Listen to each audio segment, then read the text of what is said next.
Hello again. Welcome back to Behind These Prison Walls podcast. My name is Lorenzo Steele Jr., former correction officer, visual artist, and author. I have served 12 years in the nation's most violent jail on Rikers Island. The years I served were 1987 to 1999, the most violent and bloodiest years in Rikers Island history. As a correction officer, I carried my camera, taking photographs inside Rikers Island, not knowing after I left the job that it would be used for youth, to show the youth horrors and dangers that awaited them while in jail. There are those that know me as the co-producer to the actual prison documentary, Scarface for Life. Scarface for Life was the street documentary we did, myself and Troy Reed, actually showing you the horrors and inhumane conditions that took place inside of Rikers Island. Also, I created my second book titled Behind These Prison Walls. You can get the DVD, Scarface for Life, and you can get the actual book, Behind These Prison Walls, Life Inside Rikers Island, after you subscribe to the on the site. Okay. Today, I got a show right here today. I have a guest that I've known for a very long time. His name is Anthony Simpson, and we're going to get right into this. His name is Anthony Simpson. Anthony, welcome to the show, man. Good evening. Good evening. Anthony, we're going to be part of my journey through Rikers Island, man, not even knowing at that time, 1987 to 1999, you know, I took images, man. So part of this podcast, what we're going to do today, man, is I have several images that I just want you to reflect on and just tell your story, man. All right? Who's that young man right there, Anthony? Anthony, sit up a little bit. I can't see it. There you go. Who's that young man right there? Tell me his story. That's me when I was 18 years old when I entered Rikers Island. I pretty much from Brooklyn. I'm a young man. I was a young man from Brooklyn. I pretty much born and raised in Crown Heights. You know, pretty much had, you know, regular life like we all did back in the days. But, you know, as when you're young, you fall victim to peer pressure, and peer pressure pretty much caused me to be where I am, you know, as I was right there at that date. But, you know, as we go further into this, you know, conversation, it's going to get deep because I'm seeing the same things I was into, the same things that I had gotten to when I was young. The same outcomes been going on for so long. And what I like about this podcast right here, and what I like about the doctor right here, the doctor we're speaking to, Dr. The one that started this podcast right here, because I'm gonna call him doctor. He's like a doctor. You can call me Doc. I like when you call me Doc. And a fireman, Doc. Because I met you on Eastern Parkway, man. I met you on my grandmother's block. You know how far we go back here. Yeah. But you know, I met you doing the same things I was doing, trying to reach out to people and show people that, you know, there's no rites of passage. This is the worst thing that could ever happen to you, coming to prison. Yeah. It starts with a bad idea. It starts with bad habit. And we can go on and on. It starts with a bad idea, bad habit, and being a father.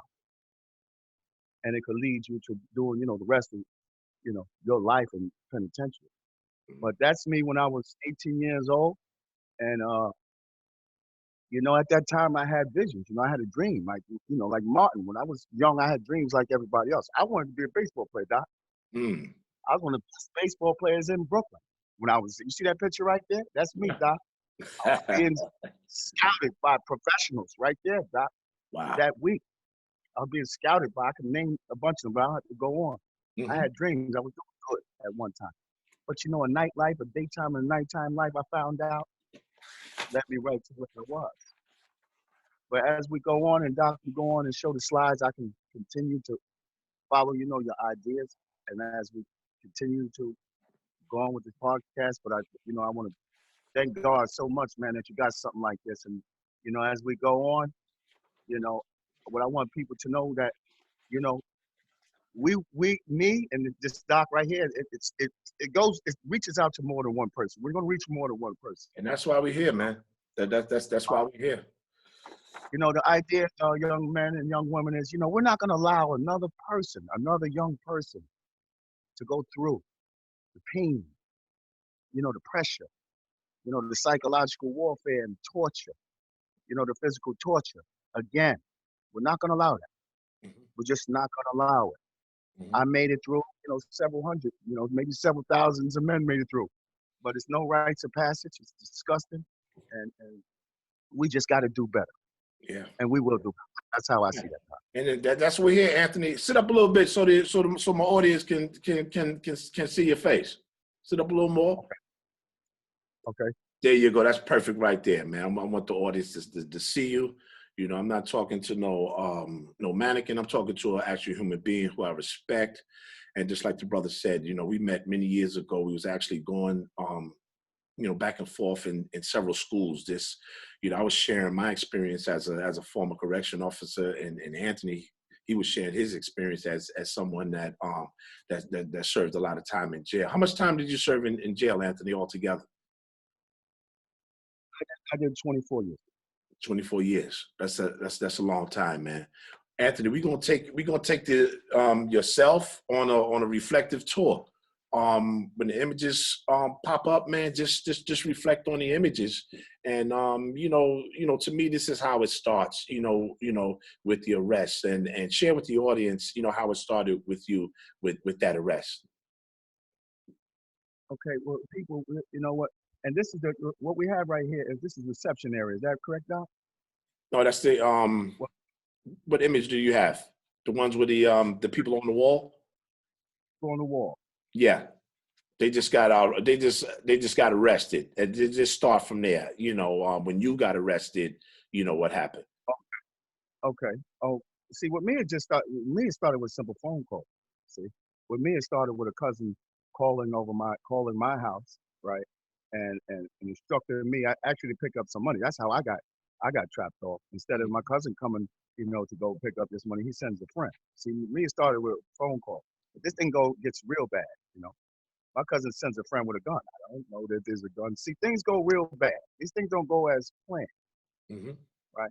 So I think I'm going to collect some money from dude. I didn't think I'm going to take nothing from somebody that I know. Hmm. You understand? And a long story short, as things don't go as planned, the guy that he sent literally shot the dude that we were supposed to take the money from. Hmm. And you know what? From there, my life had been hell. You know, I was like 17 and a half years old. I got 17 and a half to life. This is what I'm trying to explain to young people. You know, um, this is not a game, right? We're not built for this type of you know behavior. We all want to be somebody. Everybody wants to be somebody in life. This is not what we want to be in life. This is no rites of passage to being no good person, getting locked up, trying to be a gangster or trying to impress somebody with what you got, how many girls or whatever you got. It doesn't prove nothing. What proves something what should prove something to you and your family is that you're able to learn something, at least get a job, a trade, or do something positive for yourself and your family. Hmm. See, when you're young, you don't realize that, but you would learn this in the long run. And as I got older and I got wiser, once an old timer told me one time, he said, if this advice is free. Like the advice I give right now, the advice is free. But the experience, right? The experience you'll certainly pay for if you do otherwise. And this is what where we're coming from. Hmm. We use examples like you see me walking down the block, right? You see me walking down the block. There's a big construction site over there. You see me fall in a hole. Would you follow me into that same hole? Would you do that? That's a good analogy. Yeah. Right? So that's the point we're trying to make. We're not going to allow this next generation. The young brothers got to respect each other, love each other a little more. Yeah. You're the most talented people on the planet Earth. Okay. And if you need some help, can you read? If you can read, all you got to do is read Dr. Henry Clark. That's Mm. all you got to do. That's all you got to do. If you're not believe me, believe Dr. Henry Clark. Get off the internet, get off the phone, get off that funny stuff, get a book. Yeah. That's good. Read a Okay. book from slavery. Read a book from Slavery to Freedom by John Hope Franklin. These are the most concise, most educational, most uplifting books that you could ever read. Mm. Okay. All right, Ant. Yeah. It's Now we now, education. yeah. You're on your way. Okay. Okay. Yeah. So now you got arrested, and now you're looking at the image of the bus. What was that ride? After I guess the judge said you had to do some time on Rikers Island. How did that go on to getting into the next image with the bus, from arrest to getting on the bus? Okay. Most people don't know that bus ride to Rikers Island is probably the most scariest ride you ever have in your life. We living in a city that's that's fast going, but we people in the city don't know that they have this long like shuttle bridge that goes over from one part of Queens over into a little piece of an island behind the airport where the train, where the airports are just going all night, right? Those airports blow all night. That noise rumbles all day, all night over there. So it's Hmm. pretty much in the back of an airport. Yeah. And the ride is a long one. But one thing that ride does is it shows you how far you can be away from your people mentally, physically, spiritually. I mean, when you ride in that bus and you're trying to look backwards, you see that you're leaving society to be in a whole new world. And this world here, Rikers Island, is definitely going to change your life from the gates, from the minute that you get there. Hmm. Like the minute it changed me when I got there. Hmm. See, because when I got there, right, reception was wide open. The officers at C-74 was standing, just like 10, 15 of them standing right at the gate. They got Hmm. your card as you step off, chained off the bus, Hmm. right? So one thing about Rikers Island is they would read your charges right out loud, right in front of everybody before they set you in a Brooklyn or Bronx, Queens, or Manhattan bullpen. Okay. Right on the side of that bullpen, like right in front of that bullpen, the Brooklyn, Bronx, Queens, there's a one-man bullpen. It's like one chair, and it's a sign. Actually, it's a one-person slot bullpen where they take Mm. people that act like they want to be tough, or somebody that feel like they want to get out of hand with the mouth. They put Hmm. you in there for like 40, 48 hours and won't feed you. And right on the top of that sign, right on the top of that cell, it's a face with that Mad, the cartoon character. Everybody Mm. familiar with that cartoon character, Mad, the guy with the missing teeth? Yeah. That's how they make it. They start you off and make examples out of you on your way in. Wow. You Anthony, know, uh-huh. on this next image right here, man, this is actually inside the receiving room, man. And to this day, I'm over 20 years, removed from the Department of Corrections. But those images, man, will haunt me forever, man. To see those black and brown faces, hurtle together in a bullpen, basically almost just like slaves, man. And I went through it at 22 years old as a correction officer. I've never, no one in my family has ever been to jail. And so this was the actual culture shock to me. But it was a job. Your job was to care, custody, and control at that time. But I want you to look at this image right here in front of you. These are the guys. These are the young men and adults that were actually in the receiving room.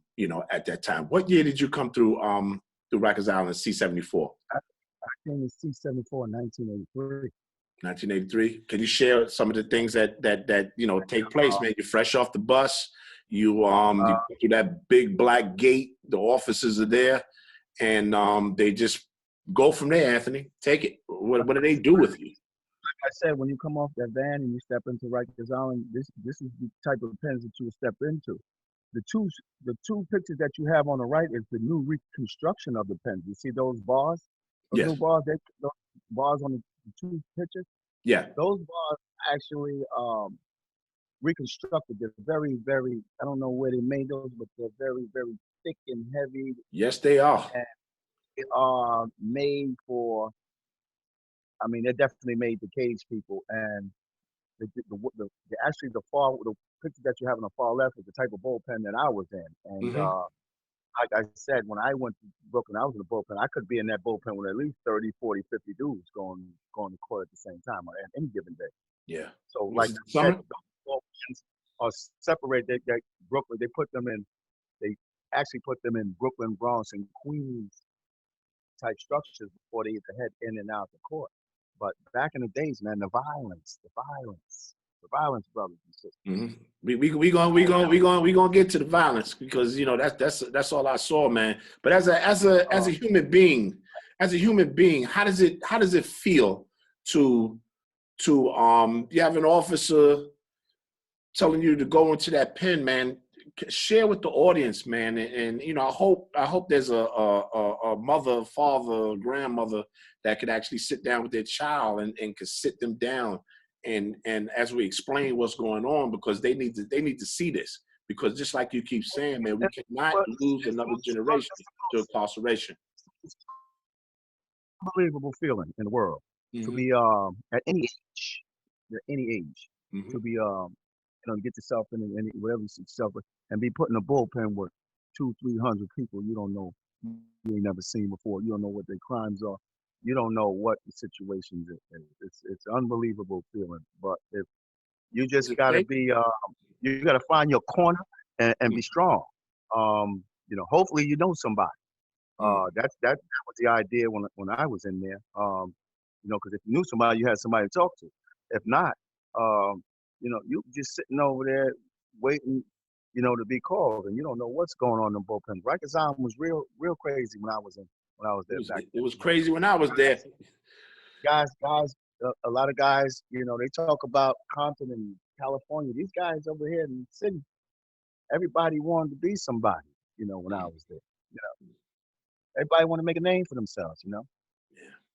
Let me who ask had you the something. biggest crime and who had the most time, and it was a lot of madness. It was madness. You was in the pen. What was going through your mind mentally, um, when you was in that pen? Especially when that door closed.